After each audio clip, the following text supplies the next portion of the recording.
Hello and welcome to ZED Talks, and I am here today with myself and I, because I want to talk to you and start off 2026 really strong. I've recently been researching about how many people start their own gig, do their own thing, start their own company in their mid to late 40s and early 50s. Well, coming from a 51-year-old, I've set up a few businesses now. I've failed, I've been successful, and I want to share some things with you. So today's episode is really all around those that are aspiring to maybe walk a different path, the path that you define, or those that are wanting to maybe stretch and think about that in the future, not too distant future, or those that have already taken the leap and maybe wondering what's the next best steps. Now, I don't know everything, and I'm not going to say I know everything. So I'm going to give you a perspective. And if you've watched a ZED Talk before, you'd know that I don't do any editing. I don't do any scripting, although I do have a few notes because I can ramble for England. And I want to be able to convey certain things to you because I think it's really, really important. And so I'm really curious and fascinated by people, what they do, what they say, how they behave, etc., etc. So I'm here to really think about one main thing, which is mindset. You know, if you're thinking about doing your own thing, then this is the space and place that you should be. By the way, if you haven't met me before, I'm Zoe. I'm all things about human resources, psychology, and consciousness. I mean, I'm a nerd. I'm in education. I have been for a long time. And so sometimes people think of me as a philosopher, and I have to break down those barriers to explain things in a different way. So I hope that you'll forgive me and have some grace with if I'm maybe not articulating myself in a way. And I'd love your feedback, by the way. So my background, I got up to Chief People Officer in my last corporate job, and I've had a very glamorous corporate world life, which is no longer my life, but it's been the best foundation for where I am now. So by the way, I'm not in my normal environment. As you can see, I'm in a hotel room. I'm currently in Thailand. So in my latest business that I started, which you'll get to know more and more through the podcasts and content online, I met somebody I really clicked with, and I already had this burning desire to go more deeper in tech. And so we built Empowered AI together, or we're building that together. And so I'll probably come to that in a while. Anyway, back to the program, which is if you're thinking about starting a business and you want to know how to start, or you have started but maybe you're a bit stuck, here's some things that I'm going to tell you about. First of all, you need to think about your mindset. You've been in a situation where you've had lots of resources around you. You've had people to do things that you haven't naturally had to do. So you've stuck in your swim lane, as I call it. You can do your job really well by this point, and you've got a lot of experience and you've got a lot of wisdom and knowledge, which is fantastic. But that alone isn't enough. You have to package this in a way which is helpful for others to know what you do. And so I think that we need to adjust our mindset and some expectations around what it really takes to be a business owner, a successful, sustainable business owner. So getting money and clients is actually relatively easy. Keeping them is a whole nother ball game. So that's where the sustainable bit comes in. Now, most people that start out solopreneurs are in feast or famine. There's either an influx of work, don't know what to do with it because I'm so busy, or they've got the reverse, which is there's no money coming in, no revenue coming in because they don't have any clients. So usually we go between feast and famine. We've got lots of time but no money, or we've got lots of money and no time. So these are the things that we need to think about, is what helps us to even out this kind of like feast or famine. I call it the high, the low, the roller coaster and the helter-skelter all at once. And by the way, if anyone told me it would be like this when I started, I probably wouldn't have started. Is that true? Maybe, maybe not. But I think I would have approached it very differently, which is what I'm sharing with you. So mindset, you need to think about mindset in two ways. And I'd say sales and marketing, and probably finance, three ways. So here's why. If you've sat in a people first job that isn't, or a non-sales related job, and you've never had to get revenue in your life, this is going to feel really scary, because the first thing you need to do as a business owner is realize that you're no longer the expert you used to be, right? You've got that wisdom, knowledge and experience, but now you are not a chief people officer, in my case, you're now a business owner. So you have to behave like a business owner. And that will demand you to think about how you're going to get clients. You need to sell your services, and there is no sugarcoating it. You need to be able to talk about yourself, be visible, and talk in a way which people can understand and buy your service. And that seems very simple, but it's not. I'll help you, and we're going to unpack that a little bit more. The second thing is marketing.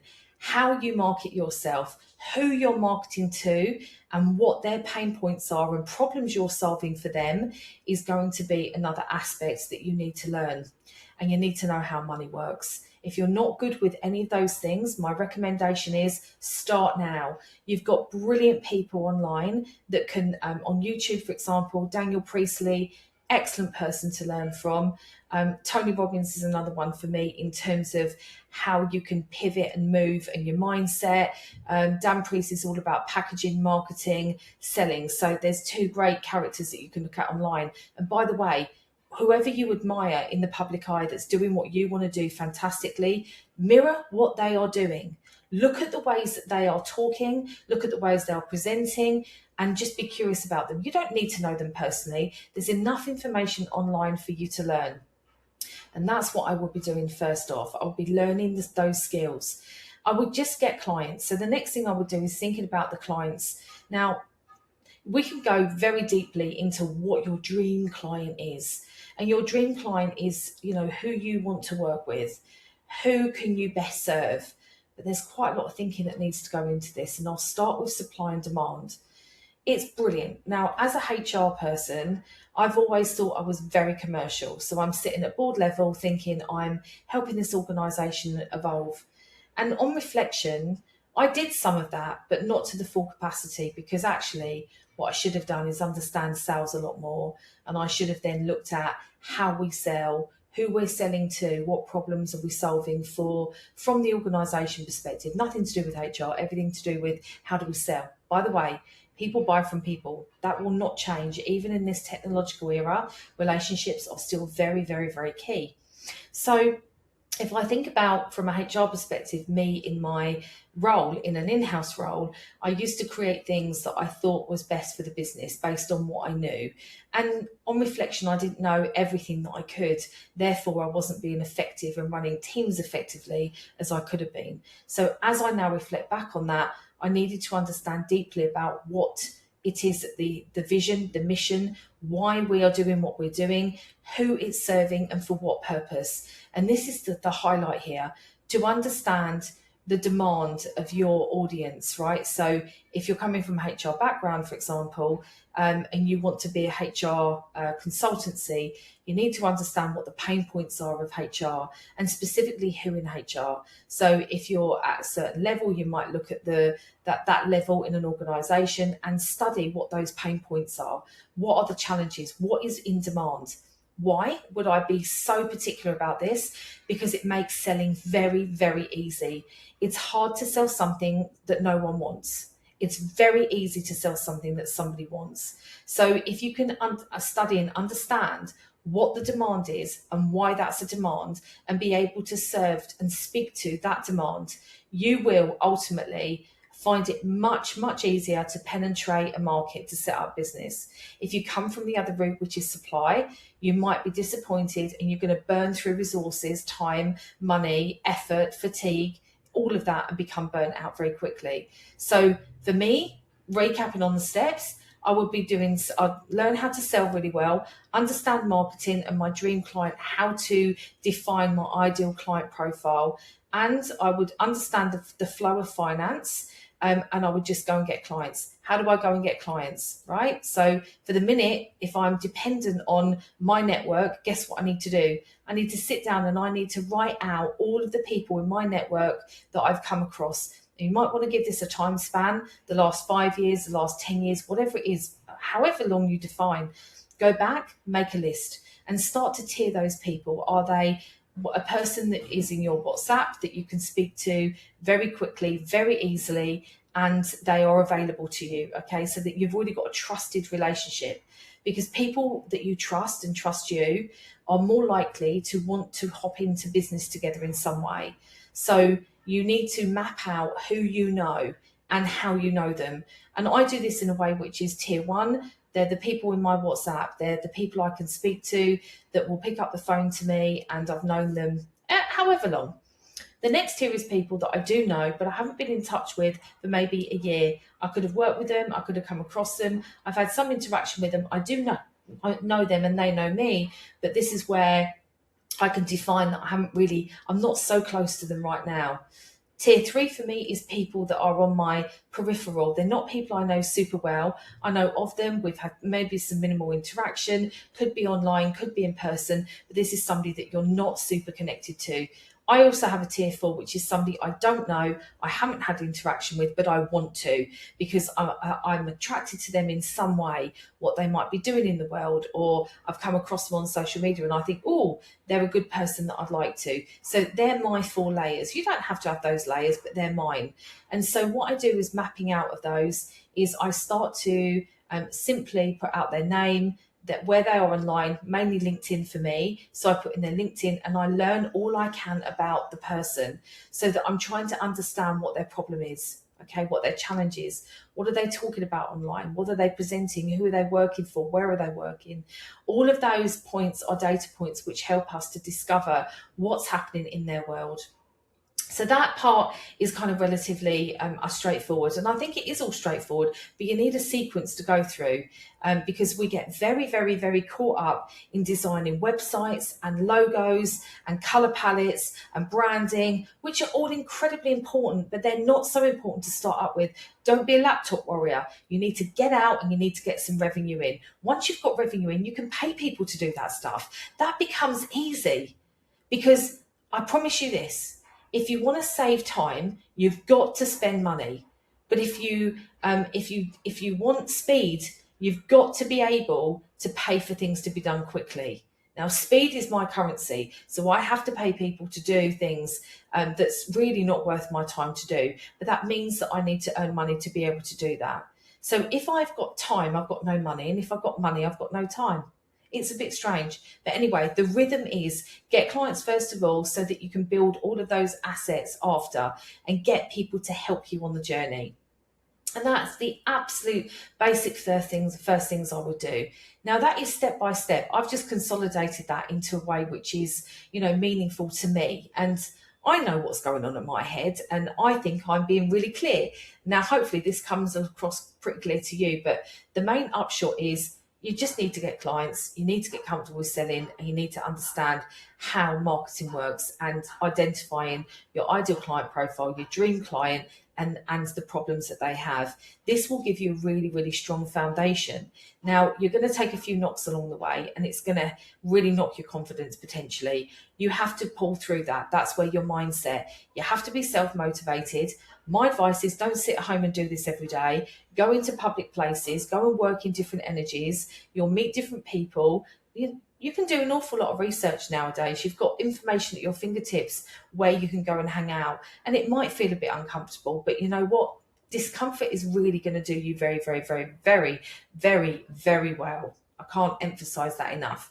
So you need to network too. You absolutely need to network. It's not a nice to have anymore. You need to do it. You need to do it deliberately. You need to be in the right rooms with the right people, and you've got to kiss a few frogs on the way. So you need to trial and test. And so if you find that the really big events are not bringing you anything, then don't do them. But what I would do if I'm going to a big event is who is there. I would map it out in the same way that I would my client base that I spoke about earlier on. I would understand who's there and who's desirable for me. And I would have a focus of which people I want to connect with while I'm there. So my intentionality going into that experience would be, I want to connect with these 3 people more deeply. Why? Because they've seen me, I've seen them, I've started the relationship. And these might be some of the people in my tier 4, by the way, that I mentioned earlier on. They don't know me, I don't know them, but I'm going to go and find them. This would be the ideal opportunity. If you're in closed rooms or you're small rooms, that means that you've got the opportunity to speak to people. And yes, it can be nerve-wracking, but have an intention. Go in with What is it that you want to do? And always think about the next step. So maybe it's not a good idea to think about going to a networking event to, I'm going to get 3 clients today. You can have that great intention, but maybe the point is that you need to be a bit more step by step. This is how I do it because I'm an introvert. I don't particularly enjoy being in those spaces. So for me, it's my intention is I'm going there to make 3 deep connections, which I can then follow up with and have a one-to-one with at a different moment in time. So I can learn more about them and understand them a bit more deeply. And is there a synergy for us to work together? Or maybe they're just going to be a great connection for me. But I don't go into it thinking I'm going to get 3 new clients. I know I'm going to get clients at some point, but I want to understand if they're the right type of client for me. And typically we need to go, that's where a sales process and a sales structure is really helpful to know in the back of your mind. And there's lots of those out there, and it depends on where you find comfort. But I've got some ones that I particularly use or have in my mind. But you do need to build visibility, and how you do this has got to be part comfort, part discomfort. You're going to need to do things that you haven't done before, but to discover the right rooms with the right people in them, again, it becomes easy. Just like I was saying earlier on, the more you understand what the demand is, the more sales becomes easier. And it's the same thing with networking. The more you're in the right places with the right people talking about things and problems you solve, it becomes second nature. It's not really then as daunting as you might think. Yeah, sure, walking into a big event on your own, not knowing where to start can be a bit daunting. But if that's the right space for you, you're already having your mind's eye who you're going there for, and therefore it becomes a much easier kind of thing to overcome, to map out. But I go there prepared. I don't want to walk into a room not knowing who's there, because for me that creates a lot of anxiety. So I don't like to feel that way. Otherwise, what will happen? I will stand in the side, I will talk to no one, and that's no good for my confidence. It's no good for my business. It's no good for my time. I've just wasted time. And time for me is the most important thing. So that is also values and beliefs come into this, right? My value around time is I want time and I don't want to waste it. So everything I do needs to have an intention. So I would also, in the networking thing, going back to sort of opening up your way of networking and working, maybe join a club, like something like Home House in London, or I'm not necessarily a fan of going to pretentious places and spaces, but really understanding who's going where will I find other people or people that will want my business. You don't want to be in a room full of people that do the same thing as you. That's just silly. That means that you're saturated in terms of who's doing what, and that becomes very competitive. Be in places where you are the unicorn, you are the one doing the thing that you're doing. Because I think that that's really, really helpful for you to kind of like grow in confidence, be the expert that you are in a space where it's not as saturated. And that takes me to online. You know, you don't need to be everywhere and allwhere, okay? You're not all and everything to everyone, and nor should you be. So thinking about the dream client, where are they and what problems they have, will give a big hint of where you'll find them. And again, you can research this. It's really easy to find these types with qualities, characteristics, personalities, all that kind of thing. Who do you want to work with? Who do you want to be your clients? You can find them, and you need to be there. You need to be hanging out where they are, online, offline. And that means looking at where online that is. And I would avoid very much doing lots of things that don't feel heartfelt. You need a routine and you need a strategy about what you're talking about, and it must be appealing to your ideal client, your dream client. Why? Otherwise, why? Visibility is going to be so important. Now we have AI here. We've got so much saturation and noise about everything. Everyone's got an opinion. Everyone's got judgment. Everyone's got all of these things. The only thing you can do is start to make sure that your brand is consistent. Start talking about things which are meaningful to you, that you can share with your ideal and dream client, that's going to be really exciting for them. And sometimes we can get very caught up using AI as a content generator, which is fantastic, by the way, but it shouldn't be your end result, because remember that we've got feeling and personality, sensation, emotions that come through the humans. So we need to humanize it and make sure that our tone of voice is appealing, not to us, but for our dream client. We get very caught up wanting to post the things that we love. And in fact, it's much easier to understand them being the dream client, and then posting content that's available to them. I can promise now, in years from now, we're 2026 now, January, in time, personal branding is going to be one of the most important things. Someone told me recently, how true it is, I don't know. I'm not a marketeer by trade. They told me that you need either three things to be very successful online. One is that you've got to be extremely scary, or you have to be extremely sexy, ooh la la, or you need to be extremely strange, odd, weird. So I'm like, well, I can cope with number three because I am me and no one else is me. No one else is you. So we can embrace our uniqueness, our weirdness, our oddness, whatever that is. We just need to be ourselves. Now that brings me to another point. Oof, who are you? What? I always ask myself, who am I being when I think I'm being myself? I just had a really, really, really magical experience a few days ago, and it was a hard one. But I thought I was really brave and courageous. In my 20s, I absolutely was fearless, ball breaking, too much probably. But anyway, I was, and I achieved everything in life I've wanted, I've achieved. And I'm not blowing my own trumpet here. I'm just evidencing a point. I thought I was brave and I thought I was courageous. And I think that I've carried that throughout my life. And when I got to Thailand and I had to hop on the back of a scooter quite suddenly and spontaneously, I was absolutely gripped and petrified with fear. I wanted to control. I wanted to, literally run the opposite direction because I felt unsafe. I felt completely petrified and terrified. And so what I wanted to do was grip. I wanted to something solid to, and I realized in that moment that working from home and working by myself has created this bubble. And I love being in that bubble. It's so warm and cozy and comfortable, and it's not where I'm growing. You need to be uncomfortable. You need to step out of what is comfortable because there's no growth in comfort. And when you're starting a business, I don't care how old you are, the older you get, probably the harder it is in some ways. But as you get older, you also don't give a flying shit what other people think about you, or you should be there. Don't care what they think about you. You do you. And you've got to know yourself very, very well. But in that moment, I was like shaken. I thought, oh my God, who have I become?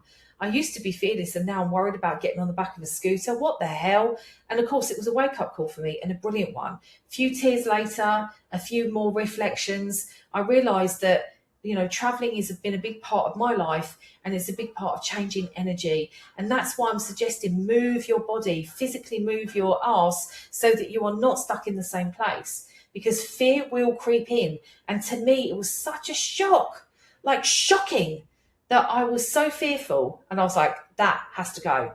Now, a few days later, I go on the moped myself, the scooter. So now I'm off bombing around Koh Samui on my own. And now I've got another problem. So I've learned how to, I can ride a scooter. It's not that difficult. It's the traffic that's the difficult thing. The terrain that I am navigating is the problem. And there's all this noise and people and going on all around me. And suddenly I'm driving on the left-hand side of the road and I need to turn right. Oh my God, how do I turn right? I'm like wobbly on the scooter. And then I think, oh my God, I can't do this. So I carry on driving the scooter for another 40 minutes until I find the courage to turn around and drive back another hour. And I only went out to get a few things and came back with nothing. Petrified, gripped with, oh my God, I can't do this. I was like, this is utter rubbish, Zoe. You've not done all of this learning and come this far in life to get frightened by driving a bloody scooter on a road where you've been driving for 40 years. Get a fucking grip now. Okay. Now that was a bit harsh. I wouldn't recommend that you talk to yourself that way, because the conversation you have with yourself is really important. I did forgive myself and say, it's okay that I feel fearful. It's okay that I'm a little bit annoyed. It's okay that I'm frustrated. I need to work through these. And so that is where understanding yourself becomes really, really important. Understanding what you stand for, who you truly are at the core, and owning it, all the parts of yourself. Not going to turn into a therapy session, although I'd quite like it if we did. Therapy for me more than anything else. But anyway, I would absolutely keep learning myself and become a student. Think with a student mind. You don't know everything, and nor should you.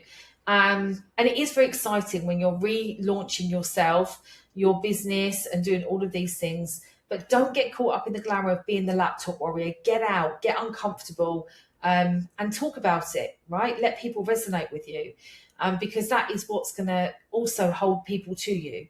I think that we often get so self-conscious, me included, and that brings my insecurities to the surface. We've all got them. But actually, I do believe that when something comes to the surface, you can heal it. You need to be able to heal wounds that you have. If you can do a lot of inner work, and you could call that inner child work, shadow work, and if you know what I'm talking about, you'll know. And if you don't, maybe you'll Google it. Maybe you'll find somebody to talk about it. Maybe you'll drop me a line and ask me. Like, understanding yourself becomes the biggest thing here, because when you can live in that discomfort of not knowing or ambiguity, you can absolutely create a brilliant, successful life for yourself, no matter what age you are.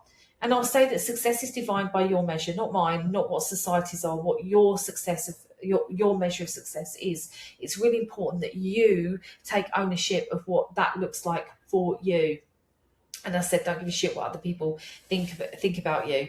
So what else would I do in business if I'm starting a new business? I think it's very dangerous to not have feedback. So I would ensure that you're getting feedback. If you've got clients, making sure that you're doing regular check-ins with them. And it will take a while for your mindset to flip from being in a corporate, because you will have some of that. I call it the hangover, the corporate hangover. You'll still have some of that as you move into your entrepreneurial journey, and that's okay. But remember, you're becoming a business owner. You're not that expert you were before. Yes, you've got that knowledge and expertise and wisdom, but that's not what's going to get you clients. The ability to understand a problem, to problem solve, and to resolve it is going to be the thing that you need to lean into. So as I come to this part of my journey, and I've set up my third company, the first one was, I learned so much. It was such a disaster.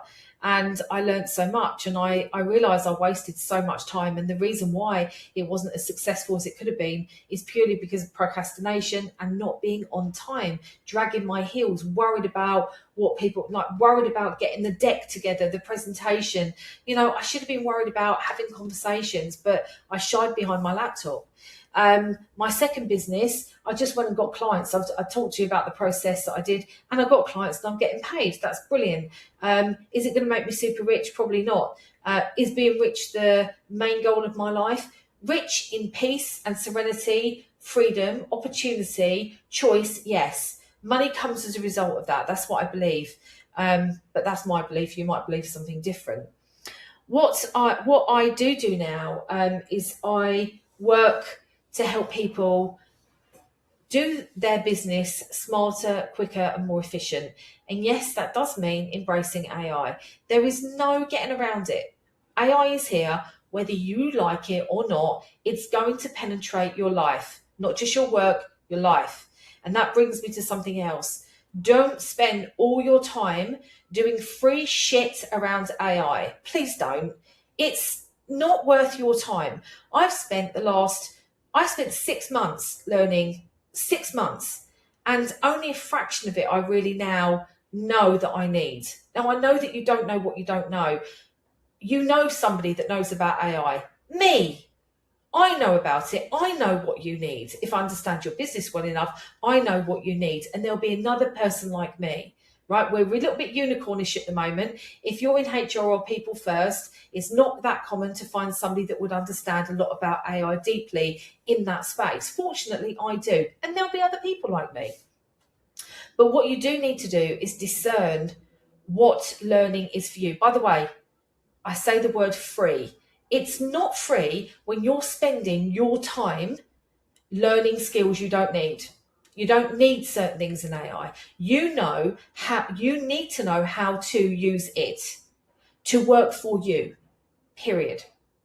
That's what we spend a lot of time in Empowered AI doing. And this is not a promo on Empowered AI, don't get me wrong. It's not a plug to kind of like sell to you anything.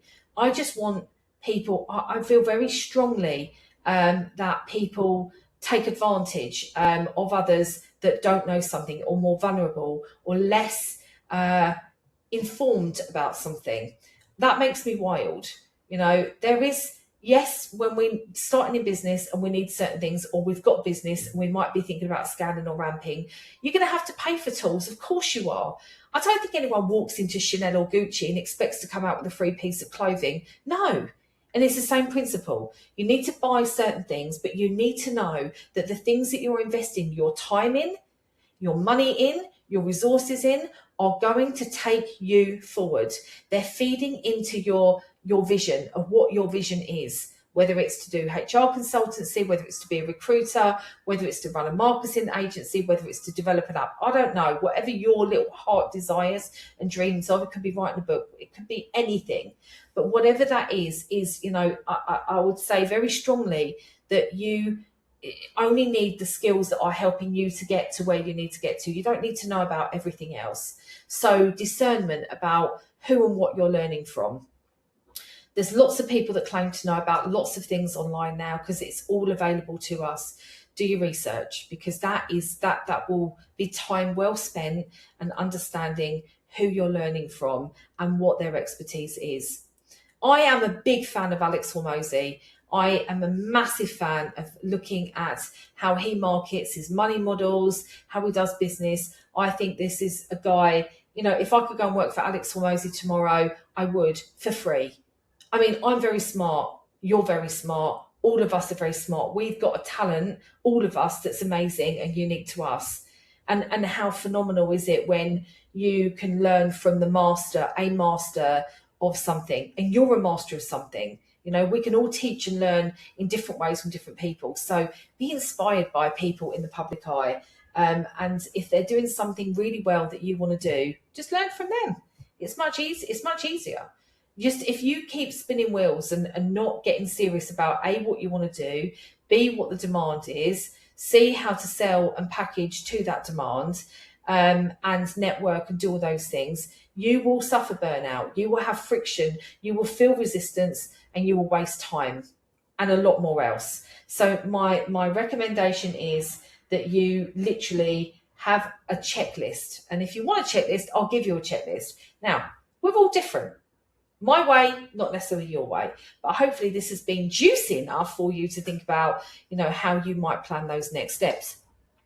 So that is going to be from it today. I realised that it's about half an hour and this is the first podcast. You're going to be hearing a lot more from me doing one-to-ones, and my business partner and I will be doing more of these because we think it's important to share as we journey in our founder journey, and we love it for you to join us. So until next time, thank you so much for listening. You've got information about me down in the description. Click the subscribe button, stay on the journey with us, and feel free to reach out. We are accessible. We're not hiding behind a team of people that are doing our social media. When you message us, you message us. So, and you're going to message me. Anyway, much love to you, and I hope to see you again soon. Bye for now.